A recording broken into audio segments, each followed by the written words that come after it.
नमस्कार। होम्योपैथिक दवाइयाँ हर दिन कोई ना कोई बड़ा चमत्कार हमें दिखा देती है।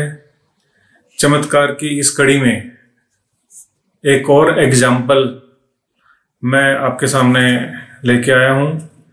वो है एक पेशेंट जिसकी उम्र 36 ईयर है, वो फीमेल है। उसे 3 साल से किडनी में स्टोन्स, पथरियां रहती है। और अब जब मेरे पास आई तो उनके राइट यूरेटर में 11.1 mm की स्टोन, राइट किडनी में 2 स्टोन 4.1 mm की और 3.9 mm की। जब आए तो उनको पेन था, राइट इंग्वाइनल रीजन में, राइट साइड में पेन था और बैक में भी पेन था।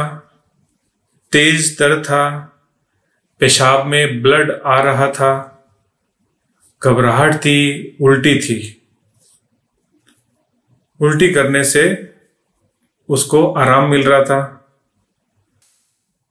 कुछ बरस पहले हिस्ट्री थी कि राइट ओवरी के पास में कुछ प्रॉब्लम हो गई थी, जिसके लिए सर्जरी हुई और उस सर्जरी के दौरान राइट ओवरी भी रिमूव कर दी गई। इस पेशेंट ने, ये फाइल मेरे पास है, इस पेशेंट ने केवल 1.5 महीने होम्योपैथिक दवाई खाई थी और उसके बाद वो मेरे पास नहीं आए। काफी लंबे समय के बाद वो मेरे पास आए और उन्होंने बताया कि उन्होंने सोनोग्राफी करवाई थी 1.5 महीने की ट्रीटमेंट लेने के बाद में, और उनके कोई भी स्टोन नहीं थी, ना तो 11.1 mm वाली यूरेटर की स्टोन और ना ही राइट किडनी में स्टोन। उनके लेग्स पे एक्जिमा के स्पॉट भी थे, वो स्पॉट्स भी उनके बेटर थे। अब काफी लंबे समय के बाद में वो एक्जिमा के उन्हीं स्पॉट्स के लिए मेरे पास आई, तो मैंने पूछा कि आपकी वो किडनी के स्टोन और ये सब कैसे रहा। तब उन्होंने बताया कि जी हमने तो केवल 1.5 महीना दवाई खाई थी, उसके बाद दवाई ही नहीं खाई और हमारे ये सोनोग्राफी में स्टोन्स नहीं आई, तो हमने ट्रीटमेंट बंद कर दिया था। अब तो आप इस एक्जिमा को ठीक करो।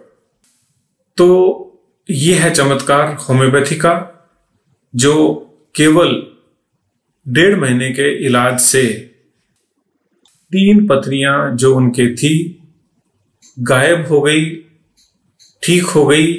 कैसे हुई होंगी? दवाई ने उन स्टोन्स को डिसॉल्व कर दिया, क्रश कर दिया और यूरिन के साथ बिना तकलीफ दिए ये स्टोन्स पास हो गई। अब उनको स्टोन तो नहीं बोलेंगे ना, वो तो चूरा बन के पास हुई है, पता ही नहीं चला कब निकली और कोई तकलीफ नहीं है उस दिन के बाद से। आज काफी समय हो गया है, इनको इससे कोई भी दिक्कत नहीं है और ना ही रीअकरेंस है। होम्योपैथिक डॉक्टर्स के नॉलेज के लिए अगर हम बात करें तो हमने इसमें जो कंसीडर किया वो था स्ट्रोंग राइट साइडेड, क्योंकि पेशेंट को जो ओवरी के पास में जो भी कोई कारण रहा होगा, उनको पता नहीं है कि क्या हुआ था, लेकिन जो भी है तो वो सर्जरी हुई तो भी राइट साइड, यूरेटर में स्टोन वो भी राइट साइड, और जो किडनी में स्टोन है वो भी राइट साइड है। तो तीनों जगह पे जो पैथोलॉजी है वो राइट ही थी और एक्जिमा भी राइट लेग पे ज्यादा था। तो इतना स्ट्रोंग राइट साइडेड होने पर हमें राइट साइड को नहीं भूलना है। वोमिटिंग से रिलीफ होना ये एक मेडिसिन का इंपॉर्टेंट इंडिकेशन है, वो मेडिसिन है ओसिमम कैन। हमने लाइकोपोडियम हाइपोटेंसी में सिंगल डोज दी थी और बाकी हमने यूरिन के सिम्टम्स पे बेस करके पेशेंट को यूरिनेशन के बाद में एक्सट्रीम बर्निंग थी, इसको बेस करके हमने सार्साप्रिला मेडिसिन दी थी 30 पोटेंसी में। तो ये केस था और ये वंडर था होम्योपैथिक इलाज से विद इन 1.5 महीना 3 पथरियां पेशेंट की ठीक हो गई और रिकरेंस भी नहीं हुआ। आप सदा खुश रहें, आप निरोग रहें, आपकी उम्र लंबी हो। मैं डॉक्टर AK लाडूना आपके अच्छे जीवन की कामना करता हूं। नमस्कार।